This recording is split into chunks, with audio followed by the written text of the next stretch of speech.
అంటే మీకు క్వశ్చన్ చెప్పనా, దేవుడు ఏదైనా గొప్పది, చాలామందిలో ఈ ఆలోచన ఉంటుంది, ఈ ఆలోచన అంటే శ్రద్ధగా వినండి. దేవుడు ఏదైనా ఒక గొప్పది ఒకరికి ఇచ్చారు అంటే చాలామంది ఆలోచన ఉంటుంది తెలుసా, వాళ్ళు ఎంత గొప్పోళ్ళో అందుకే దేవుడు ఇచ్చాడు. కొంతమందికి ఇలా ఉంటుంది, వాళ్ళు తెలివిగల్లోళ్ళు కాబట్టే దేవుడు వాళ్ళకి ఆ పని అప్పగించాడు, వాళ్ళు బలవంతులు కాబట్టే దేవుడు వాళ్ళకి ఆ పని ఇచ్చాడు, వాళ్ళు గొప్పోళ్ళు కాబట్టి దేవుడు ఇచ్చాడు అని అనుకుంటుంటారు చాలామంది.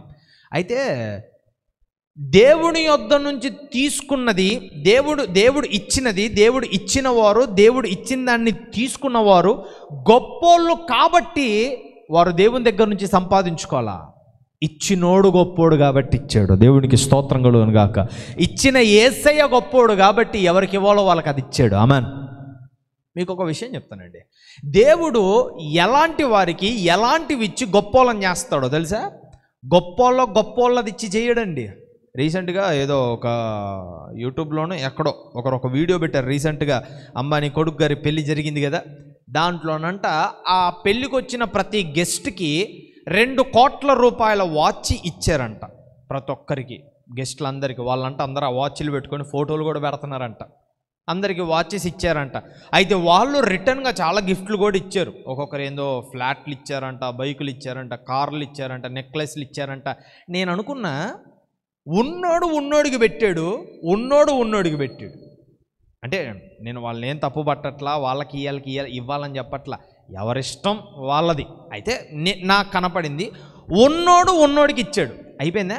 ఇప్పుడు దేవుడు కూడా ఉన్నోడికి ఇస్తే ప్రయోజనం ఏముంది అంటే అది దేవుని ఇష్టం, కాదనట్లా.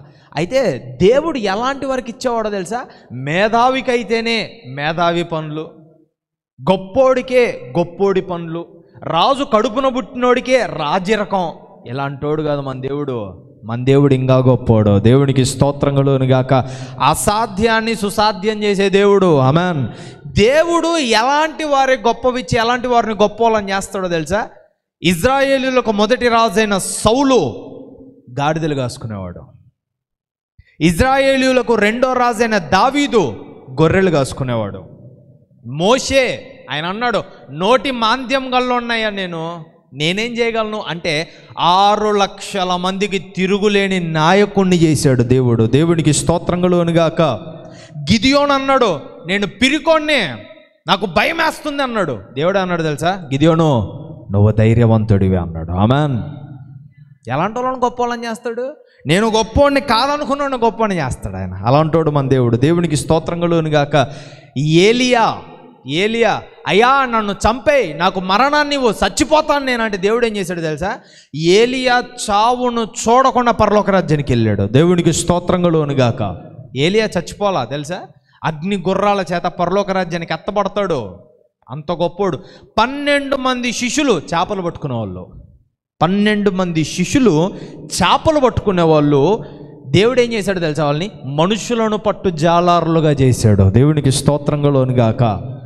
God is a miraculous God. దేవుని యొక్క మహిమ కార్యాలకి, దేవుని యొక్క అద్భుతమైన కార్యాలకి, దేవుని యొక్క ఉన్నతమైన కార్యాలకి అదుపు అనేది ఉండదండి. There is no stop, there is no ending. There is only beginning but there is no ending.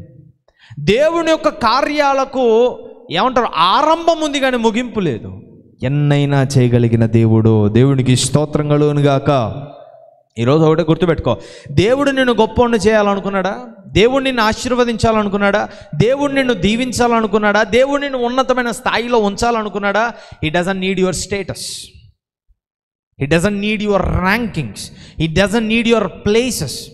దేవుడు నిన్ను గొప్పవాడిని చేయాలనుకున్నప్పుడు నువ్వు ఎంత గొప్పోడు, నువ్వు ఏదో గొప్పోడుగా ఉండాల్సిన అవసరంలా, నీకు బలగం ఉండాల్సిన అవసరంలా, నీకు ధనరాశులు ఉండాల్సిన అవసరంలా, నువ్వేదో పేరు మోసిన గొప్పోళ్ళలో ఒకడివై ఉండక్కర్లా. దేవునికి మనసునిచ్చి మారు మనసు కలిగి ఆయనతో కలిసి నడిచి ఆయన కోసము ప్రాణమును సైతం ఇచ్చే తెగింపుండి దేవుని దగ్గర తగ్గింపు స్వభావం ఉంటే చాలు, ఆయన నిన్ను హెచ్చించే దేవుడు. దేవునికి స్తోత్రం చెల్లిద్దాం. Hallelujah. Be humble before God. దేవుని ముందు నీవు తగ్గించుకొనుంటే చాలండి. నీ తగ్గింపు మనస్సు దేవుని కంట్లో పడినప్పుడు ఆయన నిన్ను హెచ్చిస్తాడు. దేవునికి స్తోత్రం కలుగును గాక.